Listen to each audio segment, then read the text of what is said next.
aylar, heyv, an jî meh, hocak, rêbendan, şubat, reşemî an jî sibat, mart, adar, nîsan, avrêl, mayîs, gulan, haziran, puşber,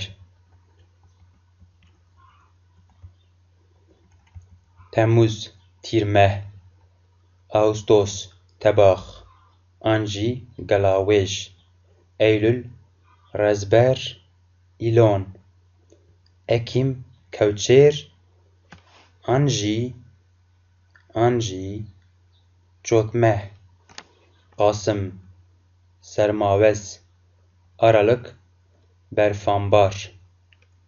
Evqas. Bu kadar. Aylar, 12 ay, 11 meh.